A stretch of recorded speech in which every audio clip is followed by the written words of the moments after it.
wear my lack of political experience as a badge of honor. However, that doesn't mean I don't have political understanding. I have vast experience as a taxpayer and as a businessman and as a resident, and I keep myself well informed, or I believe I'm well informed. I'd love to tell you I've read all your newspapers, but I don't think you'll buy that.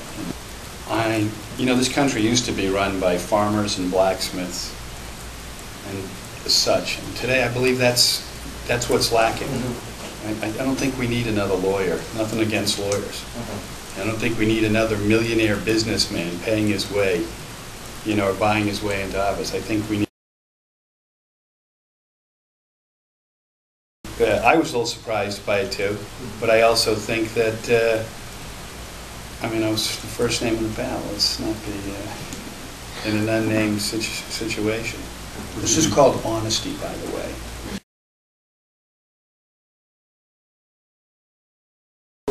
I have no problem with the Tea Party.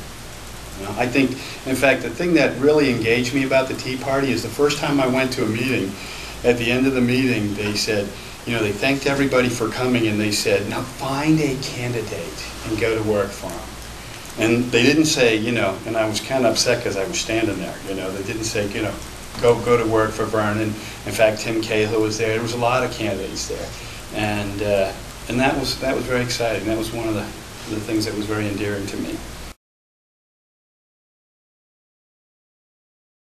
And I don't know if you can regulate greed, okay? I don't know if you can, but you know, I absolutely have a problem with bailing out banks where someone walked away with $3 million, or bailing out automakers, you know, who you know, they're still, the guys at the top are making money. I think any business, I'm a capitalist, okay? Any business that doesn't have a sustainable business plan on its own should fail, okay? But I also think that that overregulation is going to have a problem too. But I agree, there should be regulations at all levels. And I think the problem is, the real problem comes from the fact that we have these intentions when they put, and these are good intentions. You know, take even, you know, finance reform of any kind. And then what ends up happening is you get some well-educated guy making millions of dollars who then in turn puts a staff of brilliant lawyers and accountants on it and figures out a way, well, I can do it this way. You know, it's just like campaign finance reform. You know, the guys that have been there for 20, they'll find a way around it. So I think that they need to be flexible, they need to be looked at, they need to be reviewed on a regular basis, and I think some will fail. And I'm not sure that that's something we need to sort of point out and say, look, there was a failure. I think we need to look at where it didn't work and make those changes. Well, Massachusetts is one of the few states in the country that keeps losing residents. And I think, and I love it here, you know. I've spent the last 44 years of my life living in or around Braintree, and I've raised 5 kids here. I travel the country a lot for my job, and I'll tell you, there's a lot more places that are a lot more affordable to live, and that's the biggest problem. Now, I'm running for a federal office, okay, so this is not a state's issue.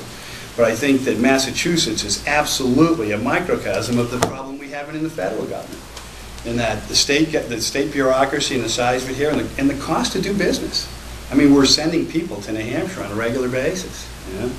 It's just costs so much money. And you talk about manufacturing leaving the country. And that frustrates me, but somehow we seem to just want to blame the company. You know, we just want to blame the company, but go try to pull a permit to open a manufacturing facility. Look at the investment that it takes. You know? I'm disappointed in my congressman. He hasn't returned my calls. He's part of the reason why I'm running. He doesn't return my calls. He doesn't return my calls because of the message. And I'm not rude, right? I'm not.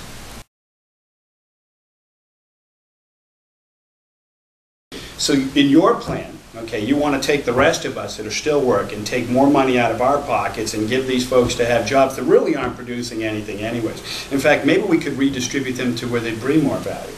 I mean, I like to take half the Department of Education and stick them in classrooms. You know, we're going through an education crisis right now. You know? We have tens of thousands, if not hundreds of thousands of employees employed by the Department of Education. Why can't we repurpose them too? You got 16,500 people. This one's on the website. The Department of Energy. 54 years old. Haven't seen us reduce our dependency on foreign oil. We're not building any nuclear power plants. Why don't we build some power plants? Here, but I think the government has to make the same kind of decisions that families have to make. You know? How big is your staff going to be if you get elected? Smaller than everybody else's, and even if it's symbolic, smaller than everybody else's. And if unemployment goes up 10%, goes up, then I will reduce my staff. That will make more people When the unemployed. private sector loses jobs, the burden of the federal government on the private sector increases exponentially. Okay?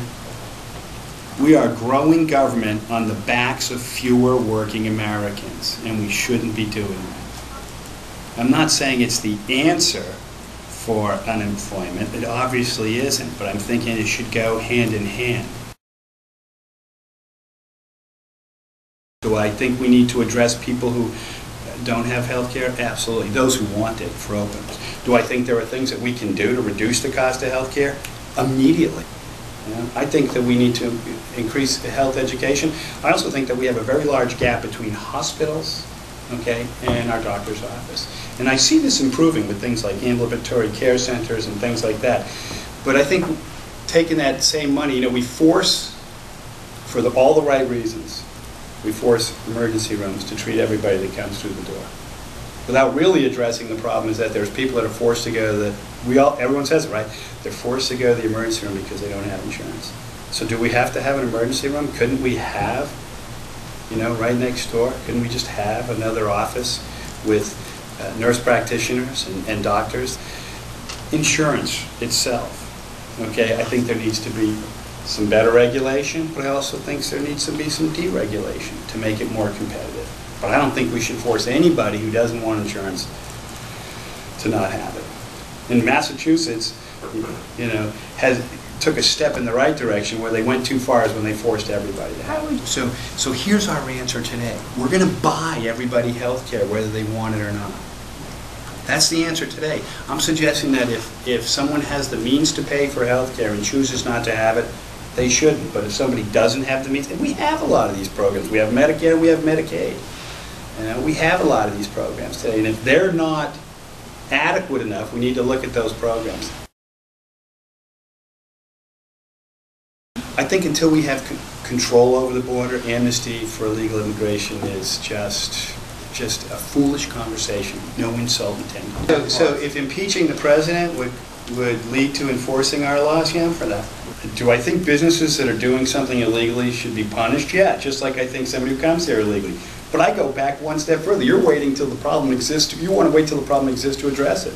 I say, come on over. Why are you sneaking across the border?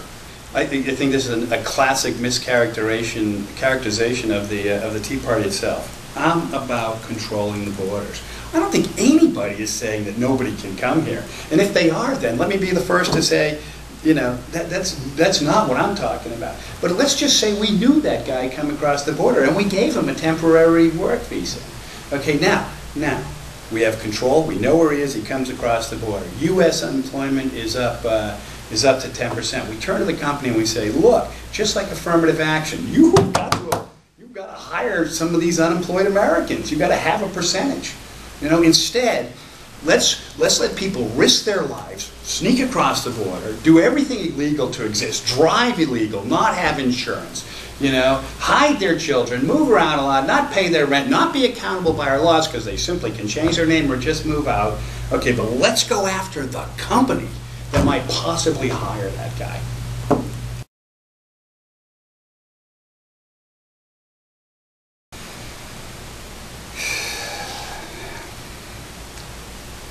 Well, I think that it was good that he didn't abandon Iraq, that he finished it up. I think that a free democratic society in the Middle East that could last for generations might be the kind of thing that could just maybe stabilize the Middle East. But I think that before any American gives up their lives protecting this country, we need to make sure those objectives are clear. I think that we are safer today because of it. But I think if we want to pull the troops out of Iraq and Afghanistan, we want to think about pulling them out of Germany and Japan. I mean, I don't know why they're there anymore anyways, other than from logistics. I'm not a military expert. I did go to some college. I didn't get a college degree. Some college. I have a technical degree in electronics. Went to the New England Institute of Industrial Technology on Beacon Hill, which doesn't exist today. And I've managed to work hard, self-study, you know, and become a consultant in the data management field, you know. Relatively sought after, you know. Most of those folks are like, what are you doing? You know? What are you doing? I said, I'm mad.